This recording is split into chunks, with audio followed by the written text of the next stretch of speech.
What? What? Sa halagang 684.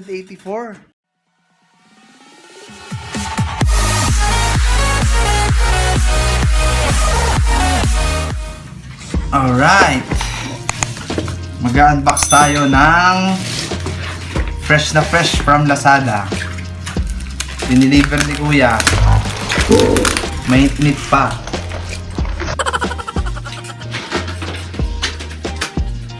Mag-unbox tayo ng keyboard. Anong pangalan ng keyboard na to? PK900 membrane gaming keyboard, aluminum alloy panel. Alright. Check it out.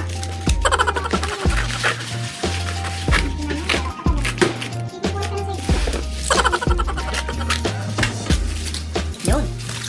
Mabuksan na. Let's watch. Alright, ito po yung box. Oh. Alright. Basahin natin yung nasa labas. Sabi niya, maraming kung ano ng mga salita. English, German, French, Spanish, Korean, Japanese, Chinese, Russian. Yan. Aluminum alloy mobile phone bracket. Fully waterproof conductive film. 2 color injection keycap. Okay. So, buksan natin. Dito.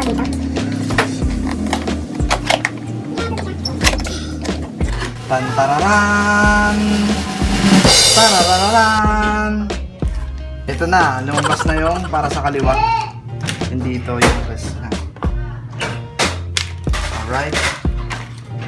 Sunod. Ang keyboard itself. Maliban dun, wala na. What? What? Sa halagang 684. Yan mo. What?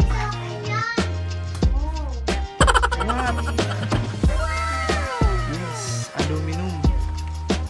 Oh, nakamiss ako dito. Alright. So, check it out.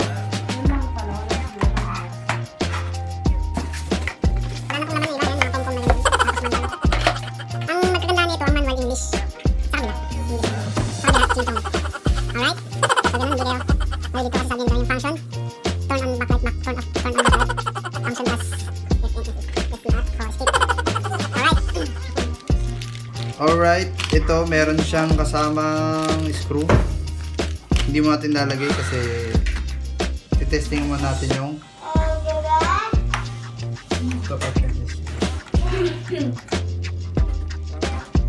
okay. So pareho nung napanood natin.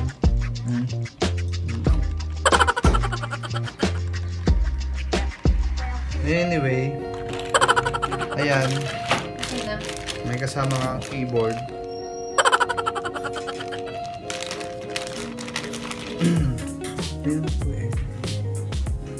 May kasama kang keyboard. May kasama kang ganito. Tornilyo mo dito. Pero all in all, good quality. Sa function, sa tingnan natin boy sa games.